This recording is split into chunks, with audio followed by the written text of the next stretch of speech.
I think that the evidence is there that Donald Trump committed criminal offenses in connection with his efforts to overturn the election. And viewing it as a former prosecutor, I think there's sufficient evidence to charge the president. And now we know four criminal referrals from the January 6th committee today. Now, it's time for us to have an uncomfortable conversation with me. All right, remember, I'm not your mommy. It's not my job to powder your butt for you and tell you everything will be okay. I am America's daddy, so I'm about to tell you how it is. They're going to indict Donald Trump. They're almost undoubtedly going to indict Donald Trump and arrest Donald Trump. And the chances are not zero that that arrest of Donald Trump comes on television. The FBI will do what they've done so many times before. They'll coordinate with their allies at CNN, MSNBC, and make sure that all the cameras are rolling when President Donald J. Trump is hauled away in handcuffs. I am not saying this to you to bring you down. I'm saying this to you to prepare you for that shock, because it is going to be a shock. Look, I'm telling you it's going to happen, and I'm going to be shocked. That's going to be a lot watching that, right? So one, I'm trying to prepare you, and two, I want you to understand the forces we're facing. If you're shocked, which I'm sure you're not, but if you're shocked about today's criminal referrals, that means you are not aware of what time it is, all right? What we have is a fully weaponized federal government. Every single branch. They're all weaponized against you. Donald Trump tried to upset the apple cart. They were never going to let that go. They were always going to try to make an example of him so no one else ever tries to come in again and upset the apple cart. Systems make examples of system disruptors. It's just that simple. I know that sucks. It's part of living in a late stage republic, but you heard it here, now you know. All right, we got more. My buddy Cernovich, we're gonna ask Cernovich about this in just a second. Before we get to that, let's get to you and that timeshare you're stuck in. You see, I know the stories because ever since I've been speaking for Lone Star Transfer and working with Lone Star Transfer, you send me in your stories and they're all the same. This is what's crazy, they're all the same. I'm not saying stop sending them, please do. I love hearing from you, but it's always, Jesse, it was so beautiful. We loved using it. Jesse, they talked us into it. Jesse, we enjoyed it for a time. Almost everyone says, I enjoyed it for a time. We enjoyed it for a time. And we didn't realize when we were done with it and just wanted to give it back that they would never let us. They just keep charging us over and over and over again. And then when you call or you're sending them emails, hey, I don't want in this anymore, then they're saying, sorry, you're stuck. I know. What you go through, what you've gone through with your timeshare, everyone has. Call Lone Star Transfer. 16,000. Over 16,000 timeshare owners have legally and permanently gotten out. Lone Star Transfer guarantees it. They put it in writing. They give you a date, a time frame. Hey, we'll get you out by this time. LoneStarTransfer.com or one phone call, 844-310-2646. Okay? We'll be back.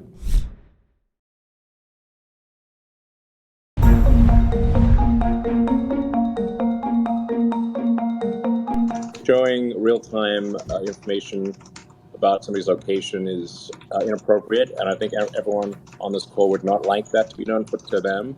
And there is not going to be any distinction in the future between journalists, so-called journalists, and regular people. Everyone's going to be treated the same. You're not special because you're a journalist. You're a Twitter. You're a citizen. So no special treatment. You dox, you get suspended. End of story. Joining me now, my friend Mike Cernovich. He created the movie you really should watch. When I talk about The Sky is Green, Cernovich made a movie about it, how they lie to people and get you to believe things. Also, he's a Substack now, The Other Side of Fear.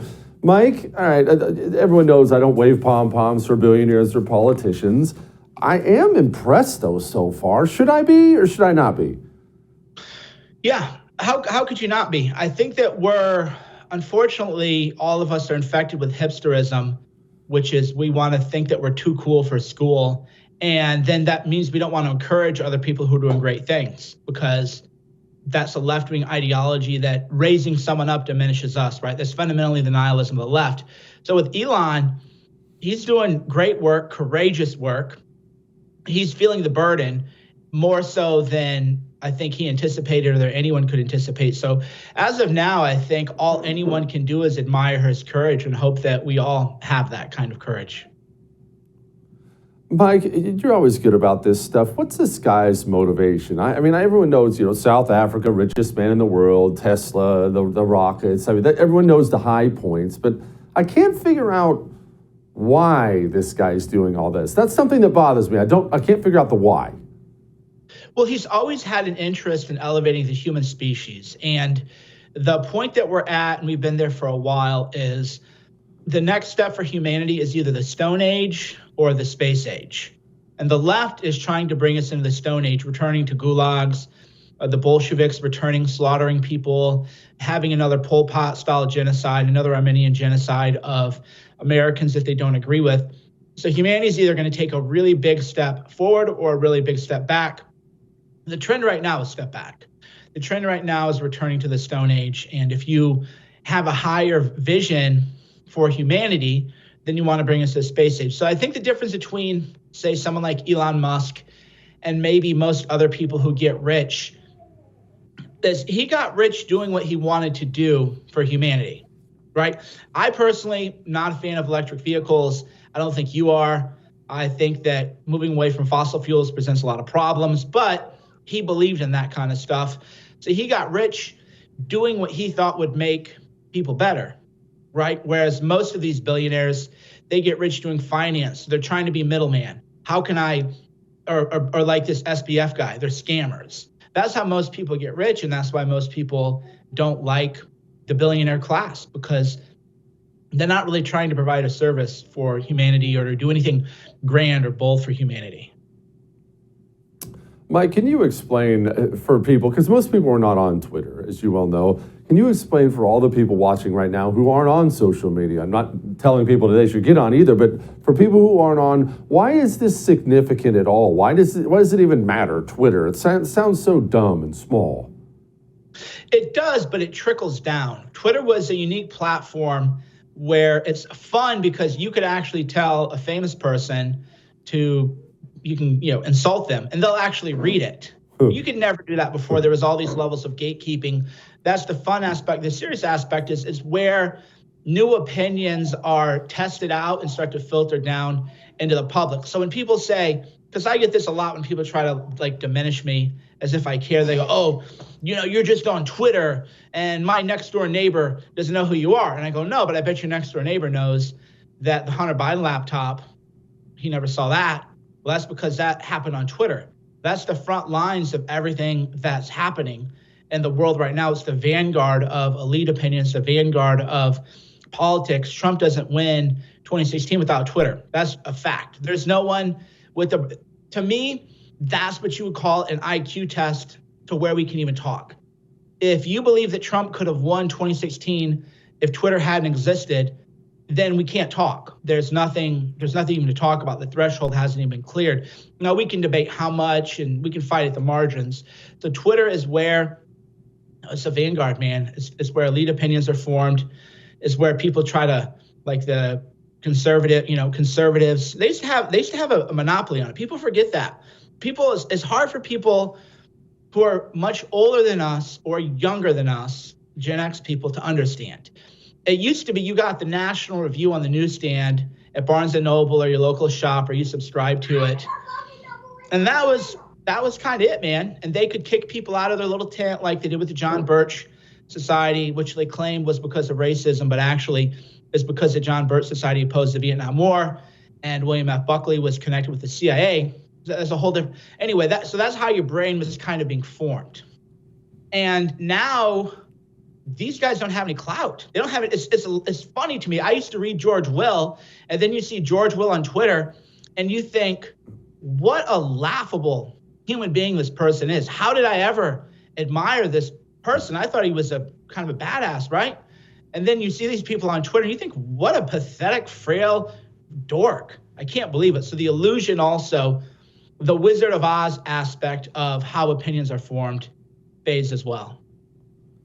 It is so true. You see these people you look up to, and then all of a sudden you realize I shouldn't have seen more than the tip of the iceberg. That was the only part of the iceberg I should have ever seen, because the rest of it is so disappointing. All right, speaking of Trump, we now know criminal referrals. I've been telling people for a long time, you better prepare yourself to see Trump arrested, definitely indicted, but arrested, probably arrested on television too. What say you? Of course, you and I both have I don't know if it's impatience for stupidity or call it what you will, but I'll notice that your people and my people will go, oh, they're going to arrest him for what? They're going to arrest him for what? For anything, yes. For anything. Who are you people? Yes. Right? Like, I always wonder, like, how did you find me? Where did you come from? What are they going to arrest him for? Yeah. For anything. For anything.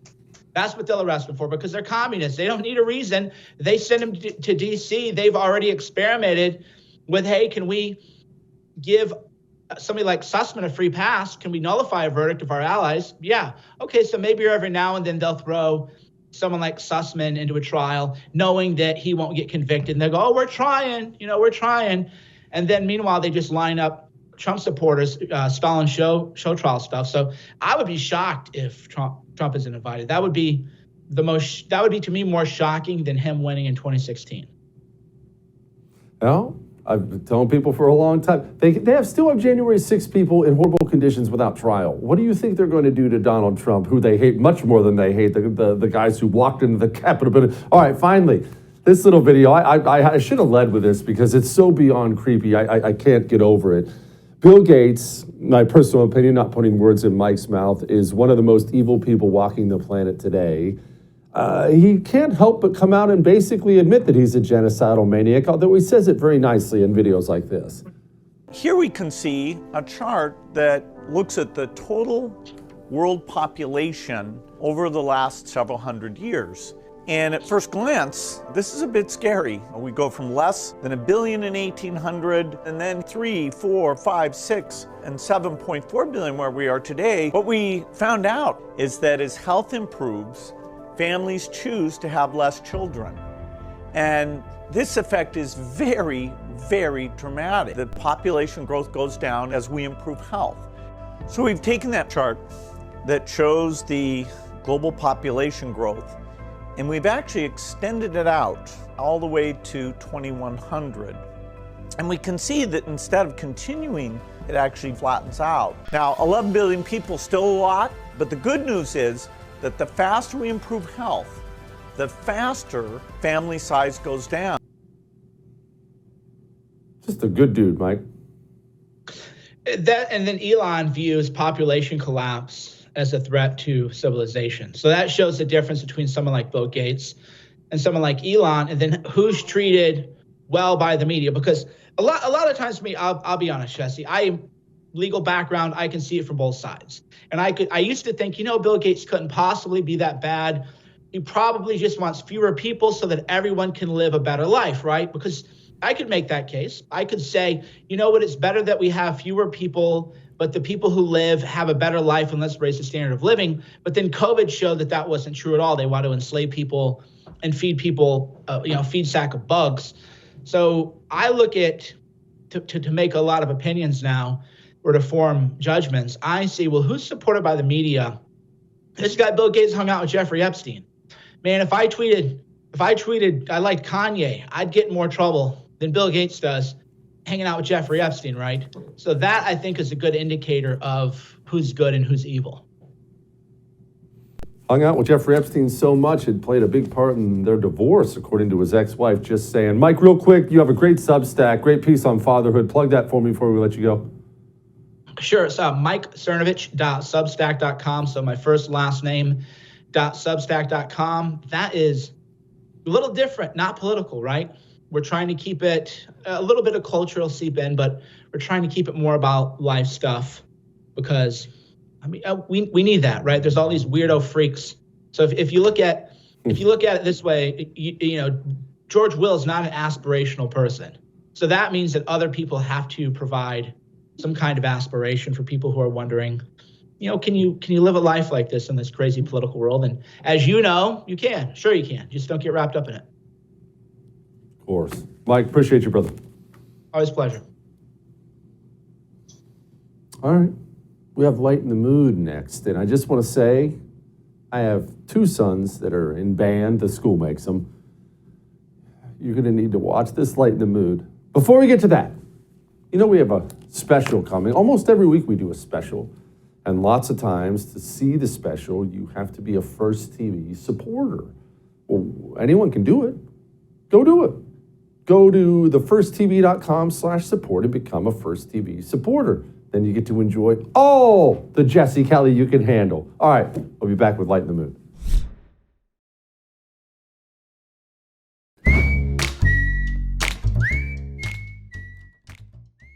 You ever been to a concert?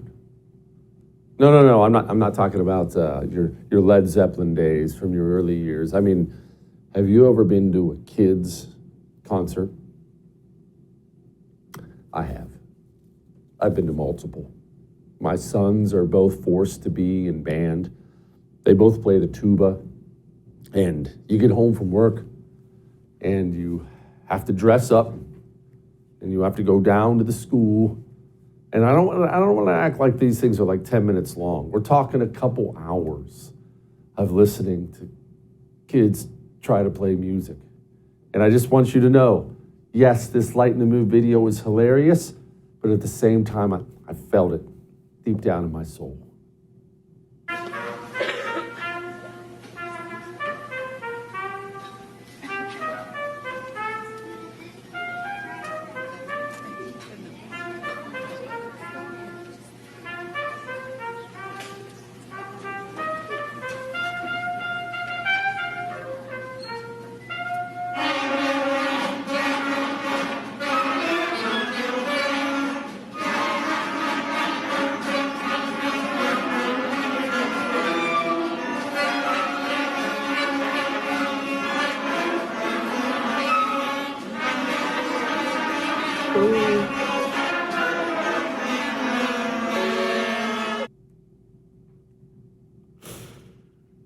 Two hours of that. 2 hours. I'll see you tomorrow.